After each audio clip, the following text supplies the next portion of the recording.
Bismillahirrahmanirrahim. Assalamualaikum warahmatullahi wabarakatuh.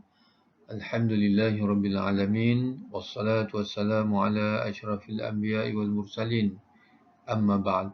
Kita bertemu lagi dalam kelas Al-Quran tingkatan 2 bidang Ulumul Quran. Tajuk pada kali ini ialah sejarah tentang penulisan Al-Quran, iaitu penulisan Al-Quran pada zaman Sayyidina Uthman bin Affan radhiyallahu anhu.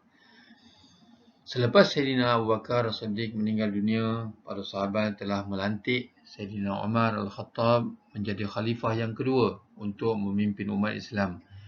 Pada zaman Sayyidina Umar Al-Khattab tidak berlaku penulisan Al-Quran, hanya menggunakan Al-Quran yang ditulis pada zaman Sayyidina Abu Bakar As-Siddiq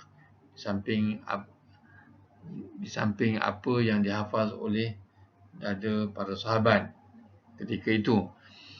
Mushaf Al-Quran tersebut dipegang oleh Sayyidina Umar Al-Khattab, kemudian dipegang pula oleh anaknya Hafsah binti Umar Al-Khattab radhiyallahu anhuma.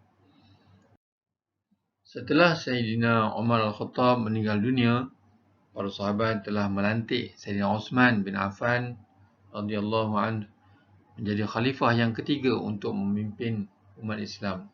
Pada tahun 27 Hijrah, pada tahun 24 Hijrah telah berlaku satu peristiwa, iaitu peperangan yang sangat dahsyat ketika itu, iaitu peperangan di kawasan Azerbaijan dan Armenia, yang mana dalam peperangan itu tentera Islam yang semakin ramai berhimpun untuk memerangi golongan kufar.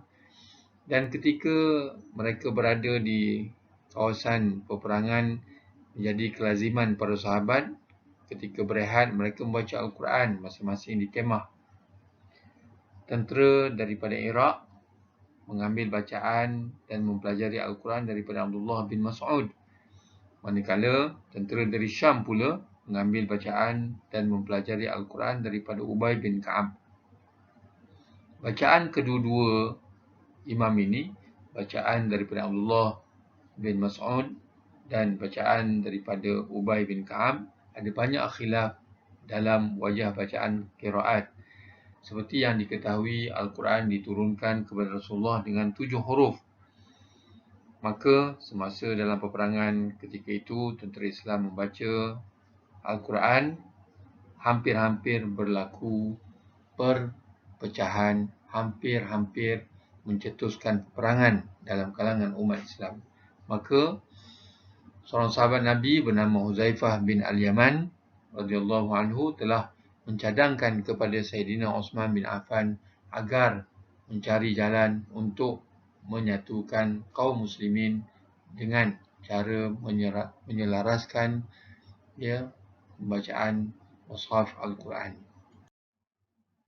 Hasil perbincangan beliau dengan para sahabat pada akhir tahun 24 Hijrah, Zaid bin Thabit Al-Ansari pertama, yang kedua Abdullah bin Zubair, yang ketiga Sa'id bin Al-As, yang keempat Abdurrahman bin Al-Haris radhiyallahu anhum telah diberi tanggungjawab untuk menyusun Al-Quran dalam bentuk mushaf yang sistematik dan diterima ramai.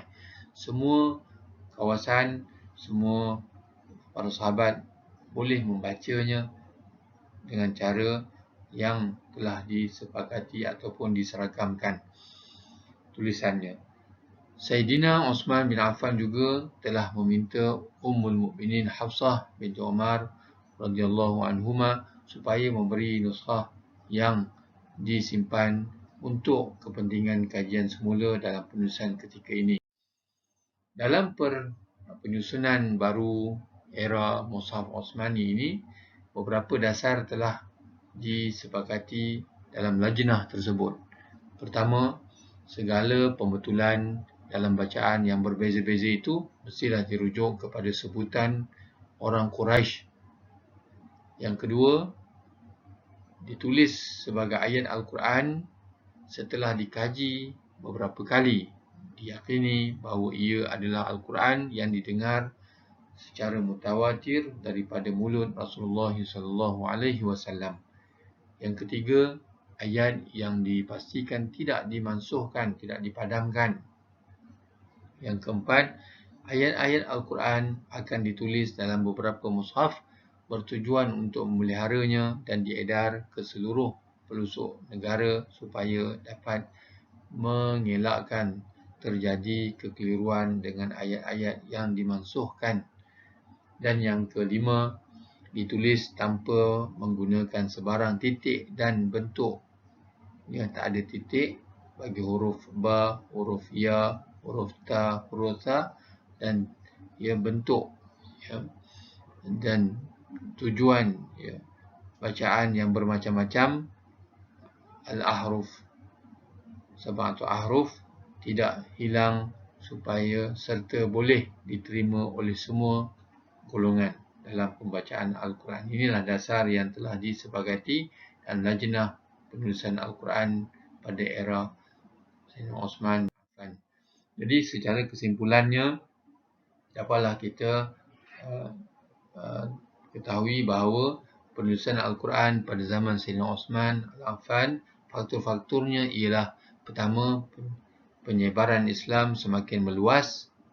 Yang kedua, pembacaan Al-Quran yang tidak selaras, maka itu dituliskan semula dan atas cadangan daripada Huzaifah Al-Yaman. Jadi itu di antara faktor kenapa Al-Quran itu ditulis